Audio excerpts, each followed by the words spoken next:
કે પાંચમાંથી મોટું કોણ? પાંચે પાંચ આંગળી છે એને વાત કરી કે તમે મત આપો તમારા કે મોટું છે કોણ છે. એટલે તરત અંગૂઠાએ એવું કહ્યું કે સૌથી મોટો તો કે હું કહેવાઉં, કારણ આપો. અંગૂઠા એવી બહુ મજાની વાત કરે છે કે હું એટલા માટે મોટો છું, એક તો પુરુષ પ્રધાન છું, આ દેશ આપણો પુરુષ પ્રધાન છે એટલે હું એટલા માટે પણ મોટો છું. ને બીજું કે જ્યારે હું કોઈને દસ્તાવેજની અંદર સહી સિક્કા કરું છું ને ત્યારે હું માલિક બદલી નાખું છું, એટલે હું સૌથી મોટો કહેવાઉં. એટલે તરત જ બીજી આંગળી એવું કીધું કે ચૂપ થઈ જા, મોટી તો હું કહેવાઉં, કારણ કે તું તો માલિક બદલી નાખે, હું તો 5 વર્ષે મતદાન આવે દેશનો રાજા બદલી નાખું. આટલી બધી તાકાત તો કે મારી અંદર છે. એટલે તરત ત્રીજી આંગળી એવું કીધું કે સાઇઝ જો, સાઇઝની દ્રષ્ટિએ તો હું મોટી છું. એટલે તરત જ એની પછીની આંગળીએ તરત જ કીધું કે સાઇઝની દ્રષ્ટિએ તમે સાચા, પણ હું સૌથી મોટી છું. એનું કારણ એ છે કે રાજા જ્યારે શપથવિધિ કરે પણ એને કોઈ સારા કાર્ય માટે આગળ જવું હોય ને ત્યારે એને સરસ મજાની શપથવિધિ કરવી પડે, એને તિલક કરવું પડે. એટલે આ આંગળીથી તિલક થતું હોય. એટલે આ આંગળી એવું કીધું કે સૌથી મોટી હું છું. અને પાછી બિચારા નાના બાળકો જેવી પાંચમી આંગળીને એણે એવું કહ્યું કે એનો પણ મત આપ્યો, ધીરે ધીરે બોલીએ કે સૌથી મોટી તો હું છું. એટલે એને પૂછવામાં આવ્યું કે કારણ શું? એટલે તરત એવું કહ્યું કે ઇમરજન્સીમાં તો હું જ કામ લાગુ. કદાચ તમે સમજો એ નહીં, આપણે બહુ બાળમંદિરના બાળકો હતા ત્યારે આપણે બેનને કે સાહેબને કહેતા, પણ પાંચમી આંગળીએ તરત વાત કરી કે 5000 વર્ષ પહેલાં, 5,500 વર્ષ પહેલાં જ્યારે અનરાધાર વરસાદ ઇન્દ્ર રાજાની સાથે કૃષ્ણ ભગવાનની જ્યારે વાત કરી કે ગોવર્ધન પૂજા કરાય અને ઇન્દ્રની પૂજા ન કરાય, કારણ કે પર્યાવરણનું સંરક્ષણ છે એ ગોવર્ધન કરે છે. અને ત્યારે પણ ગોવર્ધનને ધારણ કરવા માટે કૃષ્ણ ભગવાને એક ટચલી આંગળી ઉપર આખો પર્વત છે એ ધારણ કર્યો હતો. ગામ આખાઈના લોકોને એક સ્થળે ઊભા રાખ્યા હતા અને કદાચ ઘણા બધા દિવસો સુધી પોતાની એક આંગળી ઉપર એ ધારણ કર્યો હતો. ત્યારે કૃષ્ણ ભગવાને પણ આજથી વર્ષો પહેલાં એક શાંતિનો સંદેશ આપ્યો હતો અને સૌને સાથે મળીને કોઈ પણ કાર્ય છે એને સાથે મળીને કરવાનો સંદેશ આપ્યો હતો. પણ વાત તો એ જ થઈ કે 5 સાચા હતા પોતાના મત પ્રમાણે. એટલે 5ને જ્યારે આવી રીતે કોઈ પણ તકલીફ થાય, એટલે આપણા ઘરની અંદર જ્યારે કોઈ આવી રીતે તકલીફ થાય એટલે એનું ઘરનું કેન્દ્ર બિંદુ હોય ને આપણા વડીલો હોય. તો 5 આંગળી છે ને એને પણ જ્યારે કોઈ તકલીફ થાય તો એનું કેન્દ્ર બિંદુ એટલે હથેળી. એટલે 5 આંગળી છે એ હથેળીની પાસે ગઈને હથેળીને પૂછ્યું કે અમે 5 સાચા છીએ, અમે 5 મોટા છીએ, પણ આ મોટાની અંદરથી સૌથી મોટું કોણ? આનો તમે મને જવાબ આપો. ત્યારે હથેળી છે એ બહુ મજાનો જવાબ આપે છે કે તમે 5 સાચા છો, પણ તમે 5 ભેગા થઈ જાઓ ને, આવી રીતે કોઈને કોળીઓ કરો ને કોકને જમાડો ને તો કોઈ માણસની ભૂખ હોય ને એ ભાંગી જાય. આવી રીતે તમે 5 ભેગા થઈ જાઓ ને તમે પાણીનો પ્યાલો ભરો અને કોઈકને તમે પાવ એટલે એ માણસની તરસ હોય એ ભાંગી જાય.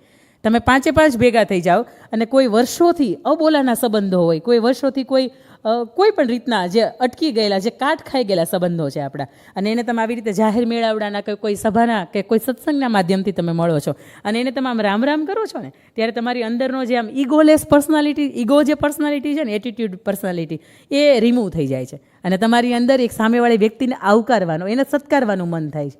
તમે 5 ભેગા થઈ જાઓ છો અને કોઈ પણ માણસે નાનામાં નાનું કાર્ય કર્યું છે છતાંય નિષ્ફળ ગયો છે તો તમે એને પાછળ પીઠ થાબડો છો ને એવું કહે છે, દોસ્ત તારું કામ બહુ સરસ હતું, ભલે તું નિષ્ફળ થયું પણ તારું કામ સરસ હતું, વખાણવા લાયક હતું. ત્યારે એ માણસને ભાંગી પડ્યો હોય છતાં પણ એક હિંમત આવી જાય છે અને તમે 5 ભેગા થઈ જાય, સામેવાળાના મૂકો મારો તો સામેવાળાનો ભૂકો બોલી જાય. આ વડીલો પણ કદાચ અંતના આ વાર્તાના માધ્યમથી કે આ ઉદાહરણના માધ્યમથી એક જ વાત કહેતા હશે કે આ 5 એટલે આપણે પોતે, આપણો સમાજ હોય, આપણો ઘર હોય, એ 5ને ભેગું રહેવું ખૂબ જરૂરી છે.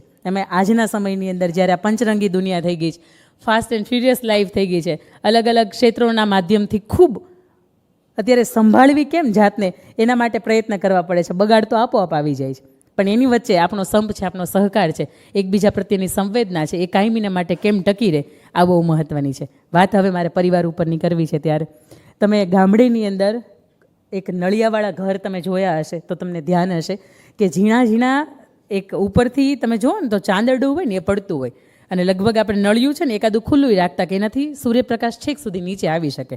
અને તમે એને જોવો ને ચાંદરડાને તમે જોવો એટલે તમને ખબર પડે કે એની અંદર નાના માટીના રજકણ ઉડે છે અને આ માટીના રજકણ છે ને તમે ગમે એટલા મથો પણ પકડાય નહીં. પણ એ રજકણ છે એનો વચ્ચેનો સંપ થાય, એની વચ્ચે સ્નેહ થાય, એની વચ્ચે સંગઠનનું આંદોલન છેડાય તો એની અંદરથી માટી બને. આ માટી છે એની વચ્ચે સંપ થાય ને પાણીની વચ્ચે સંપ થાય તો ઢેફું, એનો ઢેફાનું સ્વરૂપ આવે. તમે ખેડૂતની પ્રવૃત્તિની સાથે જોડાયા રહેશો તો તમને ધ્યાન હશે, આપણે અહીંયા તો ડાયરેક્ટ ગારો જ મળે છે, ઢેફું તો જોવાય નથી મળતું. અને એમાં હમણાં અઠવાડિયાથી અનરાધાર વરસાદ એટલે મેઘરાજાની વધારે મહેર છે, પણ એ ઢેફું બને. એ ઢેફાને બરાબર તપાવવામાં આવે એટલે એમાંથી ઈંટનું સ્વરૂપ ધારણ થાય. આ ઈંટ છે ઝીણી રેતી છે, માટી છે અને સિમેન્ટ છે. આ બધી જ વસ્તુઓ છે એનો સમન્વય થાય ને એની વચ્ચે સંપ થાય તો એમાંથી એક દિવાલ બને. આવી રીતની 4 દિવાલ, ઉપરનું મોભારું અને નીચેનું ભોંયતળિયું, આ બધું જ ભેગું થાય ને તો હજી એમાંથી મકાન બને કે જેની અંદર આપણે કુંભઘડો મૂકીએ, જેની અંદર આપણે વાસ્તુ પૂજન કરીએ.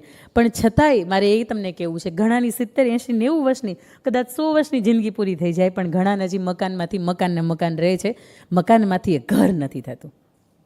વાસ્તુ પૂજન મકાનનું હોય પણ એ પૂજન કર્યા પછી એની અંદર દરેક એ ધબકતો કોર્નર છે, દરેક ધબકતો એક ખૂણો છે, દરેક ધબકતી એ દિવાલ છે કે જેની અંદર પ્રેમ, પ્રેરણા, લાગણી અને એની અંદર રહેનારા દરેક સભ્યો છે, દરેક એક સંબંધો છે કે જે બાપ દીકરાનો સંબંધ હોય, બાપ દીકરીનો સંબંધ હોય, માતા પિતાનો સંબંધ હોય કે વડીલોની વચ્ચેનો આપણો બા દાદાનો સંબંધ હોય, એ દરેક સંબંધોની વચ્ચે પ્રેમ, લાગણી અને હૂંફનું તત્વ જ્યારે મળે ત્યારે એ મકાનમાંથી ઘર થાય છે. આ ઘરને આમ જોઈએ ને તો 4 જ ખૂણા હોય અને મારે વાત પણ તમને એ 4 ખૂણા વિશેની જ કરવી છે કે સૌથી પહેલો ઘરનો ખૂણો હોય ને એની અંદર ઘરનો આર્થિક રીતે જે સદ્ધર હોય કે જે ઘરના દરેક નિર્ણયો લેતો હોય આવો વ્યક્તિ, એટલે ઘરનો આપણે મોભું કહી શકાય. એટલે ઘરનો પહેલો ખૂણો, પહેલી દિવાલ એટલે એ મજબૂત હોવી જોઈએ તો ઘર ટકી રહે. ઘરની બીજી દિવાલ એટલે ઘરના વહુવારું, સ્ત્રી પાત્ર, એ જો મજબૂત હોય તો ઘર ટકી રહે. ઘરની ત્રીજી દિવાલ એટલે આપણે સંતાનો. અને હું તો ઘણી વખત કોઈ પણ મારે વાત થાય, કોઈ પણ સમાજની વચ્ચે 18 વરણની અંદર જવાનું સૌભાગ્ય મળ્યું છે. પણ જ્યારે પણ જાઉં છું ને ત્યારે ઘણી વખત હું આ જૈન સમાજની, જૈન ધર્મની વાત કરું છું કે એમાં 8-9 વર્ષની દીકરી હોય ને એને પણ તમે પૂછો કે તને સંસાર ગમે કે તને સંયમ ગમે, એ દીકરી હોશભેર અને પોતાના આત્મવિશ્વાસની સાથે મને એવું કહેતી હોય કે મને સંસારની અંદર રસ નથી, મને સંયમ વધારે ગમે છે. ત્યારે ખરેખર આપણા માટે બહુ ગર્વની વાત હોય. આજના સમાજની અંદર કદાચ માસ્ટર કે ડબલ માસ્ટર પૂરી થઈ ગયેલા દીકરા કે દીકરીઓ હોય છે એની ખબર નથી કે મારો જીવનનો કયો રસ્તો અપનાવવો.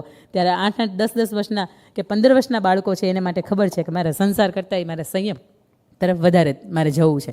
ઘરની ત્રીજી દિવાલ હોય આપણા સંતાનો એટલે આપણા દીકરા અને દીકરી, એની જો દિવાલ મજબૂત હોય તો ઘર ટકી રહે. ઘરની ચોથી દિવાલ એટલે આપણા મા બાપ, ખાસ કરીને માં, કારણ કે જેની કુખની અંદર આપણે રમ્યા હોય અને એના સંસ્કારો લઈને આપણે ઉછર્યા હોય અને મોટા થયા હોય અને બાપનું નામ આપણને મળ્યું હોય તો આપણું જીવન છે એ કેવી રીતનું બને.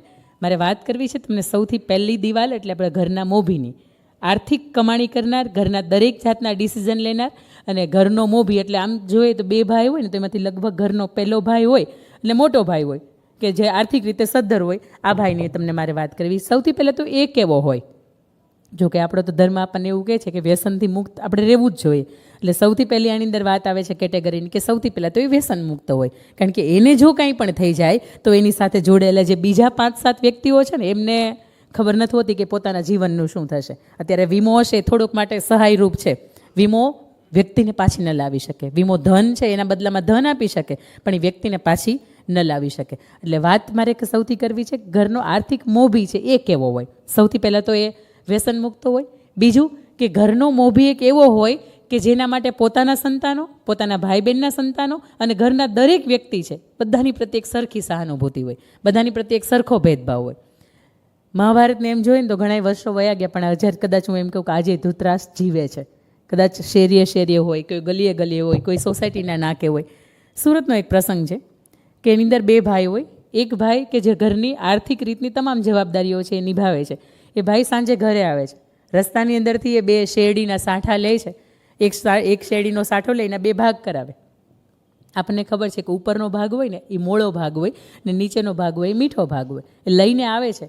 જેવું ઘર નંબર 28 નંબર એનું ઘર હોય, ઘર જેવું નજીક આવે એ ભેગો તે તરત એ જુએ કે ઘરની બહાર 2 બાળકો રમે છે. જે બાજુના હાથની અંદર મીઠો ભાગ હતો એ બાજુના પોતાના ભાઈનો દીકરો છે એ રમે છે અને જે બાજુના હાથની અંદર મોળો ભાગ હતો એ બાજુ પોતાનો દીકરો રમે છે. એટલે જેવા એ નજીક જાય છે એ બાજુના આવી રીતે ચોકડી મારી દે છે. પોતાના સંતાનો માટે તો કે શ્રેષ્ઠ સગવડતાઓ મળે, શ્રેષ્ઠ મળે. પોતાના ભાઈના દીકરાઓ માટે તો કે એને કશું ન મળે તોય ચાલે. આ 100ની અણી જેટલી હું જમીન નહીં આપું.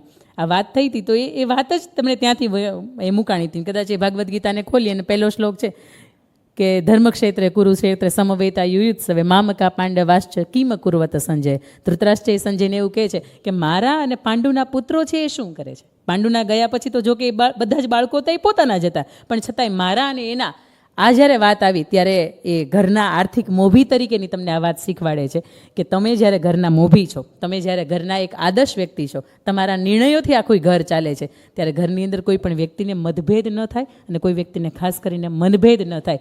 આની જવાબદારી છે ખાસ કરીને ભાઈ તરીકેની તમારી હોય.